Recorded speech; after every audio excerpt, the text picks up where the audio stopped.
তখন খুব সকাল, পাখিদের কেবল ঘুম ভেঙেছে। সেই কাক ডাকা ভোরেই গাছিরা শুরু করেছে রস নামানোর কাজ। নানা জায়গায় ঘুরে এ প্রান্ত থেকে ও প্রান্ত গিয়ে প্রায় ১০০-র বেশি গাছ থেকে তারা রস সংগ্রহ করা শুরু করেছে সেই সাত সকালেই। রস নামানো শেষে সেই রস নিয়ে গাছিরা চলে যায় তাদের নিজস্ব কুটিরে।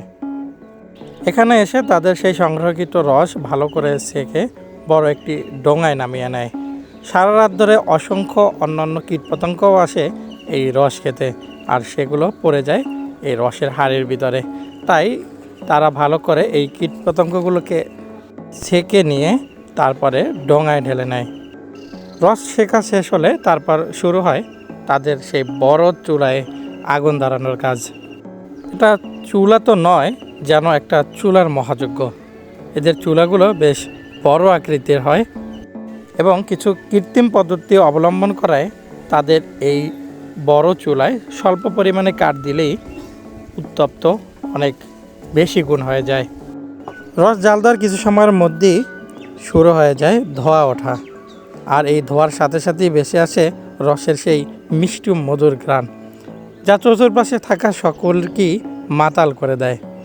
আর যত সময় যায় রসের কালার সাদা থেকে ধীরে ধীরে লালে পরিণত হতে থাকে। রসে যত তাপ দেওয়া হয় তত ফেনা তৈরি হতে থাকে রসের মাঝে। আর চাষিরা এক ধরনের খুচনের মতো, যেসব খুচন থেকে আমরা চিংড়ি মাছ ধরতাম, সেরকম একটা ছোট্ট পরিসরে বানিয়ে নিয়েছে, যেগুলো থেকে সেই ফেনাগুলো তারা অপসারণ করে ফেলে। আর এই ফেনা শেখার মাঝেই রস পুরোপুরি বিশুদ্ধ এবং ময়লা দূর করা হয়, কারণ এই ফেনার মাধ্যমেই রসে থাকা ময়লাগুলো উপরে চলে আসে এবং ছাঁকনির মাধ্যমে সেই ময়লা ফেনা একই সাথে দূর করে ফেলে। ফেনা যত ভালোভাবে পরিষ্কার করবে রসের কালারও তত ভালো হবে। যতই সময় যায় রসের কালার লাল থেকে আরও লালে পরিণত হয়।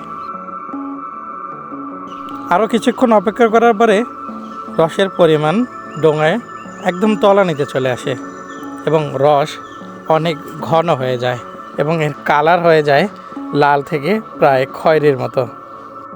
যত সময় যায় রস থেকে বেরিয়ে আসে তীব্র মিষ্টি ঘ্রাণ, আর রস তত হয়ে যায় গাঢ় আঠালো, আর কালার তত হয়ে যায় লাল থেকে খয়েরির দিকে। এভাবে কিছু সময় যাওয়ার পরে গাছিরা একটি তাদের কাঠ দিয়ে এই ডোঙার ভিতরের রসগুলোকে নাড়িয়ে দিতে থাকে। এই সময় না নাড়ালে মূলত রসগুলো ডোঙার সাথে লেগে যাবে। প্রায় 2 থেকে 3 ঘন্টা এবার প্রায় অনবরত রসকে জাল দেওয়ার পরে রস পরিণত হয়ে গেল গুড়ে। বাংলাদেশে সাধারণত এই শীতকালের এই মৌসুমটিতে রস আসে খেজুর গাছে। খেজুর গাছ তার দেহের ভিতরে পানিকে সঞ্চয় করে রাখে। যখন শুষ্ক মৌসুম আসবে তখন সেই পানি তার জীবন ধারণের কাজে ব্যবহার করবে সেই উদ্দেশ্যে। আর সেই পানি খেজুর গাছের ভিতরে গ্লুকোজ যোগ হয়ে মিষ্টিতে পরিণত হয়। এরকম 2 থেকে 3 ঘন্টা জাল দেওয়ার পরে গুড়ে পরিণত হয়ে গেল। এখন তাদের কাজ চুলা থেকে এটিকে নিচে নামিয়ে ফেলা। নিচে নামানোর পরে এটিকে ভালো করে আসিয়ে এই গুড়টিকে আরও ঘন পরিণত করে। এই পর্যায়ে গুড় যত নাড়াবে তত গুড় গাঢ় হবে এবং কালার সুন্দর হবে।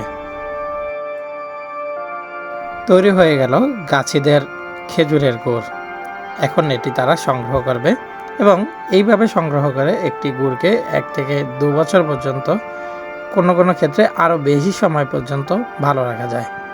শীতকালে এই খেজুরের গুড় পিঠাপুলির সাথে খাওয়াটা বাংলাদেশের একটি ঐতিহ্যবাহী বিষয়। আশা করি আপনিও এই স্বাদ নেবেন।